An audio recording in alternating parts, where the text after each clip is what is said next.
eh. Nasaan yung lateral view? Ayan po. Anterior to, yung isa, patagilid. Yan, kilala natin lahat yan, basta may. Mami, ang nangyari sa'yo, ayan, spondylolisthesis. Ano ba ibig sabihin ng spondylolisthesis? O sige, buka mo na.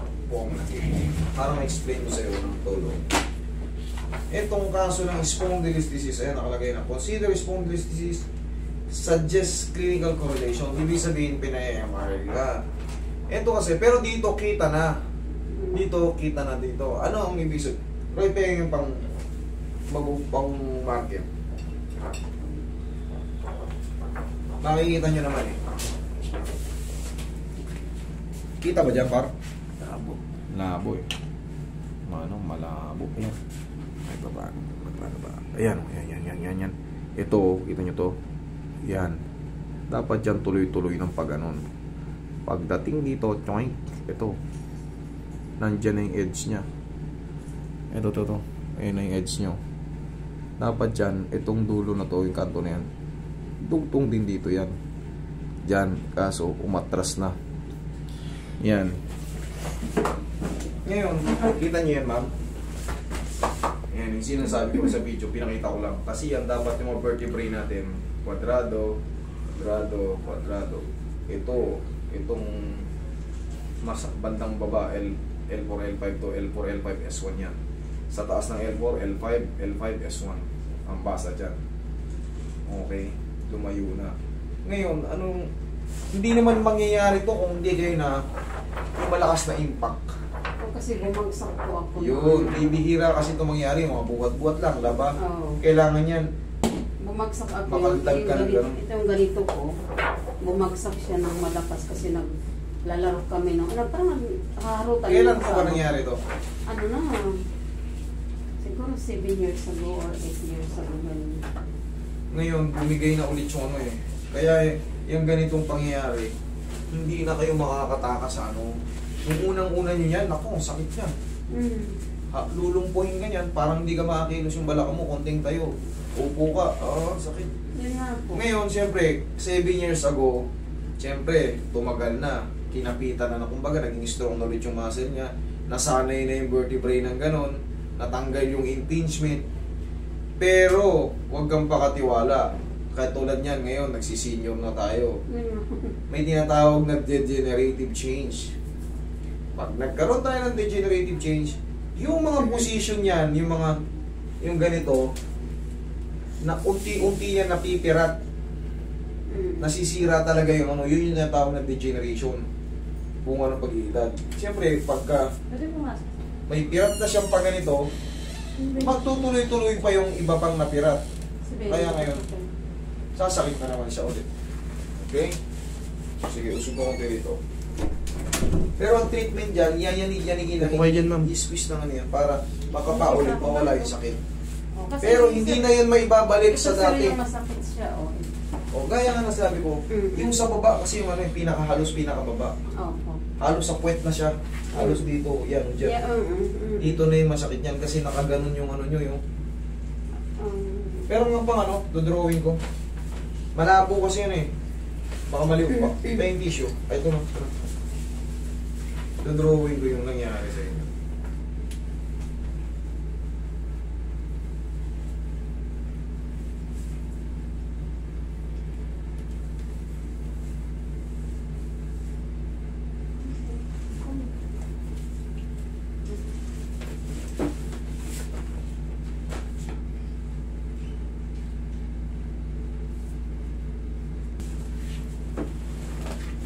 Kaya ako dinoble-doble yan. Dito sa taas, merong siyang may nakikita ako rong siguro mga bones pa yun, mga osteophytes.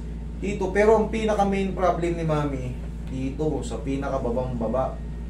Dapat yan, kita mo, tuloy-tuloy na pagam, di ba? Kung pag guguhitan mo yan, halos pantay. Ngayon sa Mami, pag ginanyan mo, mangangalahati. Tama ko? Ganyan. Kaya ang pinakamasakit kay Mami dito sa baras, halos dito, yan, dyan. Kaya pag umuupo siya, pag matagal ka nakaupo, magre-react na yan. Kahit maglakad ako. Kahit maglakad, mag-react. Ngayon gagawin natin dyan.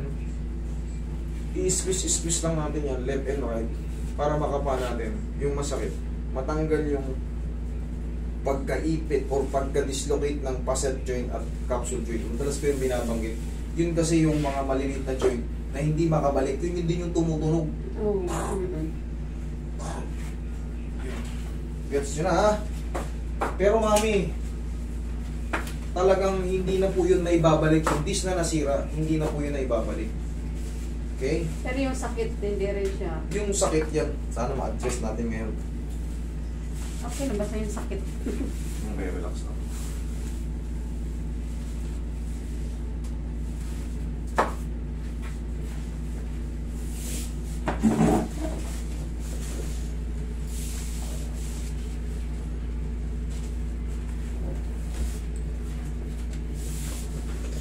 Harap ka ron, iangat mo yung paa mo. Puso mo konti dito. Yan.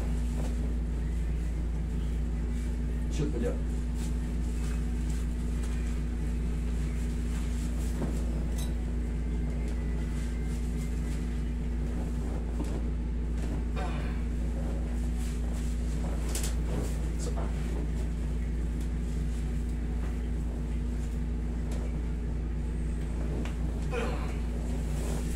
Okay, sige.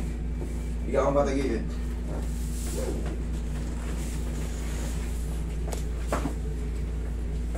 Malayo na kasi kaya pinipilit natin. Okay, Mahatak basta yun. mawala yung sakit. Hindi kayo nasaktan. Hindi naman. Okay, good. Basta tama yung posisyon, kahit magpilipitan kami ni Mami, basta tama ang posisyon, tama yung ginagawa ng therapist, hindi yan masasaktan. Pero pag mali yung ginawa ko, aray! Relax lang ha. Kabilang side. Mami, mas pinaka-the best katulad yan, nagsisenior na kayo eh. Senior na talaga pala. Maglagay na kayo ng parang ginder, yung pambuntis, back brace. Kailangan nyo yun kasi ito, hindi na pwede itong ipambuhat ng mabigat. Tutulas yan. Pag nakabuhat kayo mabigat, kunyari, labahan. Yung labahan, okay pa. Pero pag nalabahan na, yung basa na, inaat yung gano'n, maaari kayo mapilay.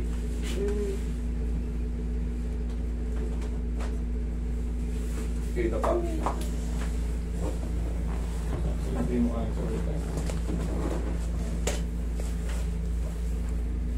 Nasasaktan kayo? Hindi naman. Hindi naman. Okay, good.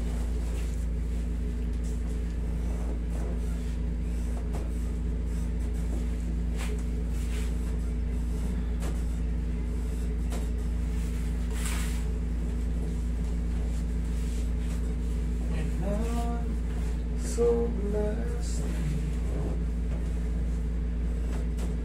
Okay, massage mo si Mama. Diyan ka lang, Mama. Okay lang kayo dyan? Okay lang. Oh, sige, good.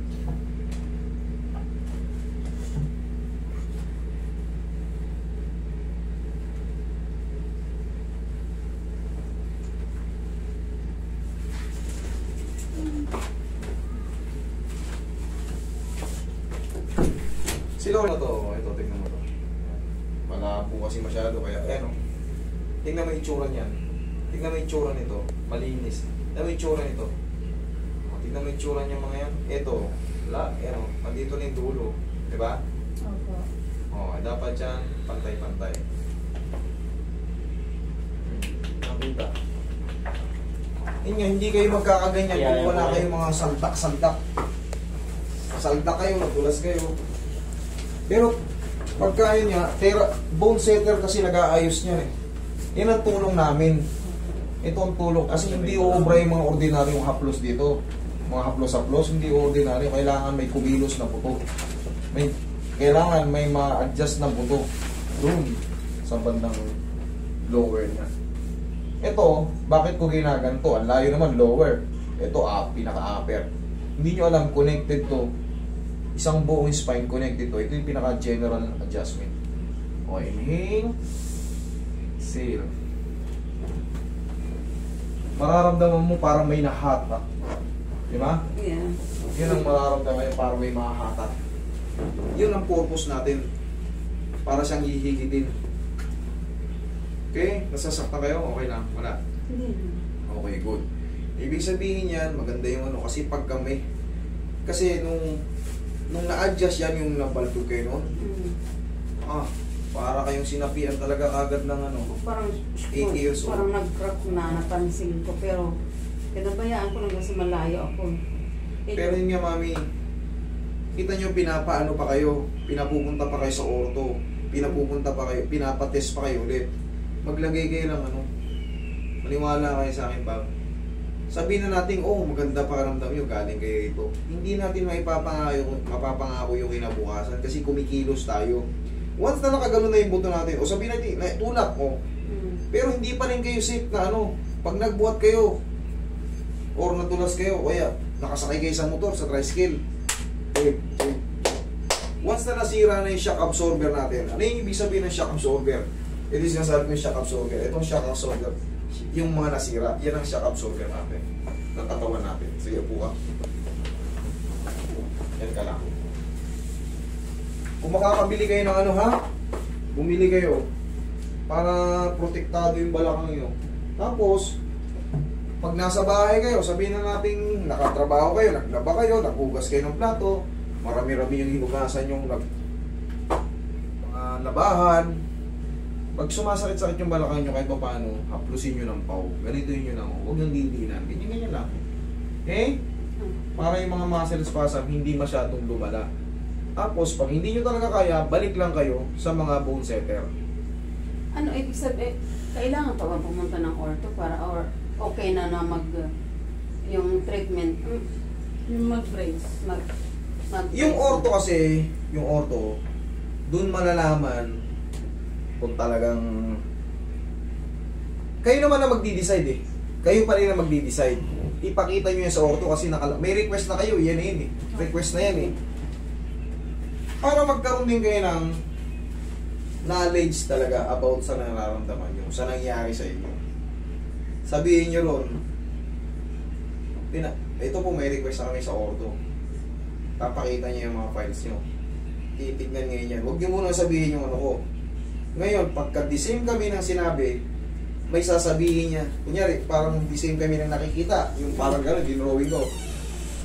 Aanihin kayo yan, ma'am, ito, kailangan nyo mag-brace or operahan kayo o magpapatherapy kayo. At least may guide kayo. Kasi ako hindi naman ako doktor eh.